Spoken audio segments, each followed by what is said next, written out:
Camera సృష్టికర్త doctor Louis జాక్వాస్ Monday డాగురే గారి 173వ వర్ధంతి వేడుకలు ప్రకాశం జిల్లా ఒంగోలు నగరంలో ఫోటోగ్రాఫర్స్ అసోసియేషన్ ఆఫీస్ నందు ఘనంగా నిర్వహించారు.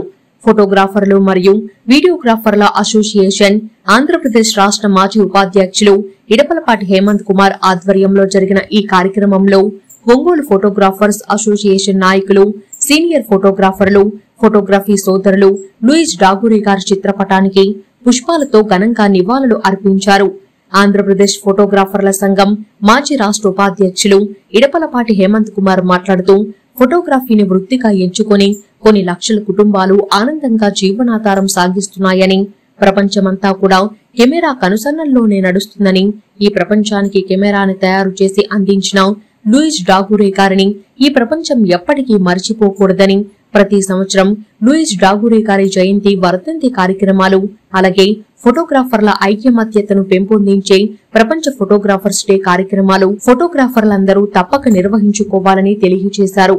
ఫోటోగ్రాఫర్ వెస్పా మాట్లాడుతూ, ఫోటోగ్రాఫర్లందరూ ఐక్యమత్యతతో మెలగాలని, ఇలాంటి కార్యక్రమాలు విరివిగా చేయాలని హితవు పలికారు. ఈ కార్యక్రమంలో సీనియర్ ఫోటోగ్రాఫర్లు Surya vision Raghava, Sridevi studio Nageswararao, Venkatrao, Katti Prasad, Kaggadeva, city videos Rambabu, Vespa, Srihari, Brahmam, Chitti, Surendra, భాషా, శ్రీను, శివారెడ్డి మరియు అసోసియేషన్ సభ్యులు, ఫోటోగ్రఫీ వృత్తికి సంబంధించిన అనుబంధ వృత్తుల వారందరూ హాజరై ఈ కార్యక్రమాన్ని విజయవంతం చేశారు. అమర్ రహే డాగురే గారు, అమర్ రహే డాగురే గారు. వర్ధిల్లాలి ఫోటోగ్రాఫర్ల ఐక్యత, వర్ధిల్లాలి ఫోటోగ్రాఫర్ల ఐక్యత, వర్ధిల్లాలి ఫోటోగ్రాఫర్ల ఐక్యత.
మీ శైలజని.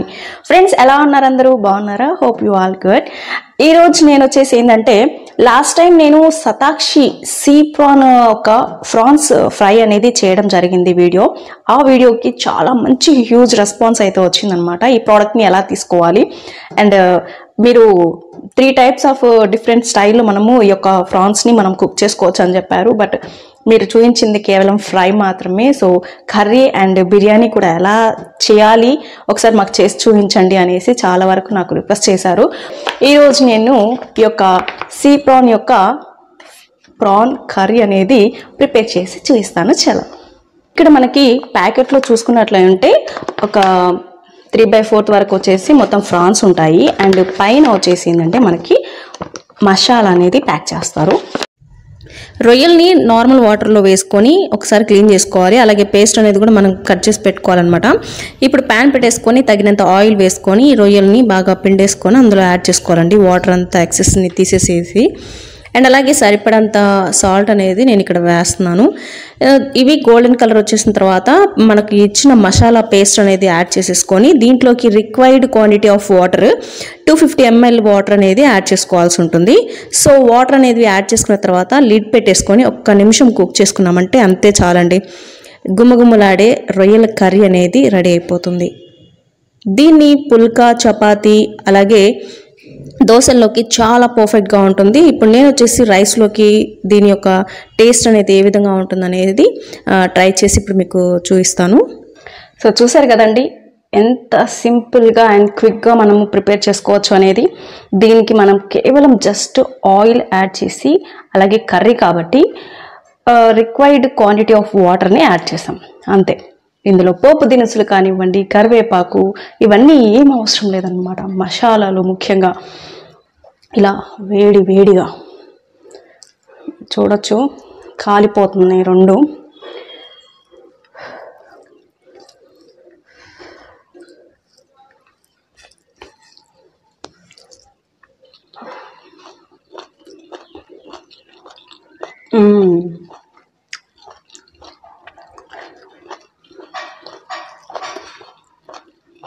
రొయ్య కూడా ఎంత క్రంచీగా ఉందంటే అసలు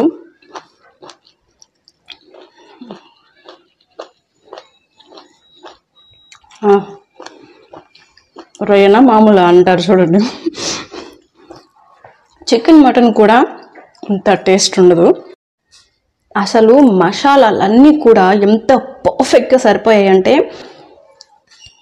వేరే లెవెల్ టేస్ట్.